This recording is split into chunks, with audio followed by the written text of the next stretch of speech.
Hello, I'm here with another video about the Canterbury Tales, now the series concerning the prologue of the Canterbury Tales. In the last video, we shared some information about the prioress, one of the pilgrims to whom Chaucer had allocated a big time, we can say, and many lines are about the depiction of the prioress. At the end of the day, we know that the prioress, though she is a religious figure, and the priorities are not supposed to get married, but anyway, she has a motto in life in which love would conquer everything and everyone. Then this is the very first part of the series in which of the religious figures in the story that do not match the religious context and the Catholic criteria of their time. The next one is the figure of the monk whom we are going to read about. Another nun, we are still reading about the prioress. Another nun, the secretary at her cell, was riding with her and three priests as well. And here the introduction of the prioress ends, and we go to the monk. This is natural for Canterbury Tales to introduce many clerical figures. And anyway, at the end of the day, this is a pilgrimage, and the act of pilgrimage involves religious kind of figures and members of the church to be there present more than the ordinary ones. Anyway, the next one is a monk, and here by the introduction of these clerical figures, we see the controversy and the paradox of their characters. How they wear the dress of a religious figure, but at the same time they do not match the definition of such a figure. So, a monk there was one of the finest sort who rode the country hunting was his sport. First, monks were not supposed to have sport. They are supposed to be in their cloisters, to be in their cells and pray God and study religion. And in addition to that, hunting was against such teachings and religious teachings as it is not only a sport but also it is against the wish of God based on some biblical teachings. A manly man, and this word manly shows the tactfulness of Chaucer here. He's a master of language. His language, when it goes to religious figures, become highly ironical. A manly man, and it may refer to his body, and at the same time, it may refer to his lack of holiness. He's a man, not a holy figure. A manly man to be an abbot, able, many a dainty horse he had in stable. So he owns horses, while such people should be devoid of world and the worldly items. His bridle, when he rode, a man might hear jingling in a whistling wind, as clear, aye, and as loud as does the chapel bell. So it is the chapel bell that is supposed to be heard clearly when we talk about a monk, but here we see the jingling of his bridle because there are kind of jippings and things hung on that bridle. Where my lord monk was prior of the still. Oh, the rule of good Saint Bennet or Saint Maur, as old and strict, he tended to ignore. Uh, though he is a prior of the cell, he's the head of that place, but he ignores the rules set by saints and holy figures.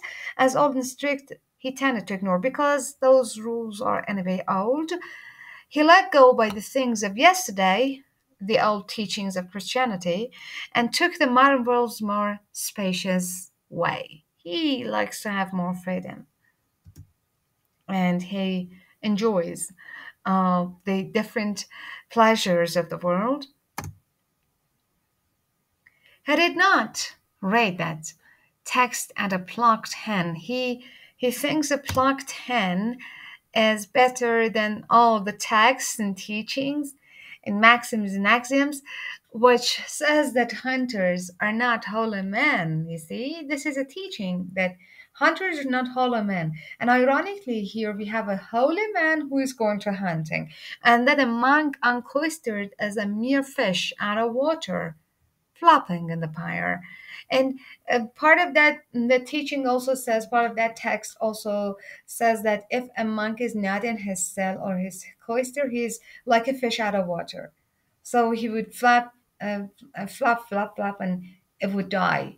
So that anyway, the man may not die really, but on another level of understanding, his the religious man, the religious guy inside the monk is dead.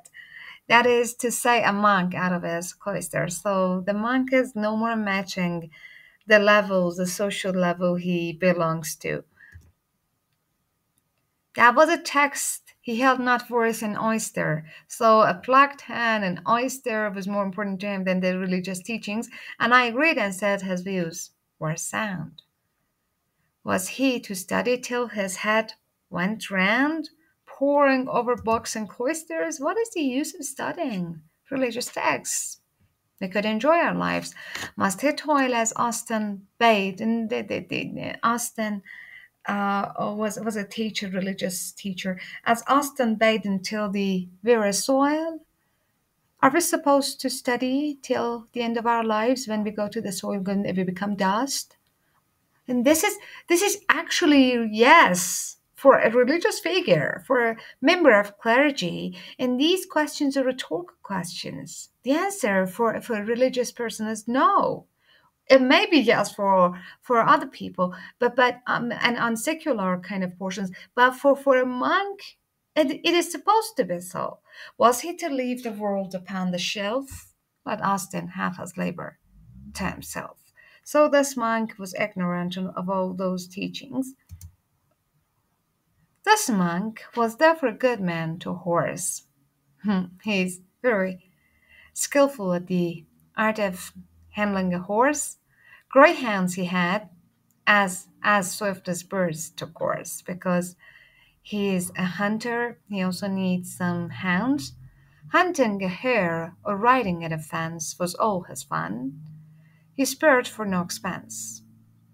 So he doesn't use his money for other cases, but these are his enjoyments.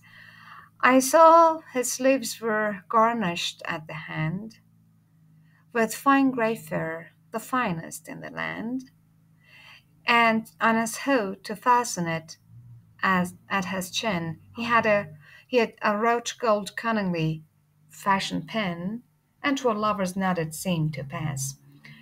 There are some points about these lines. First of all, a monk should wear simple kind of wearings, but here we see that he's using ornamented dress. He uses fair, for example, and also he wears a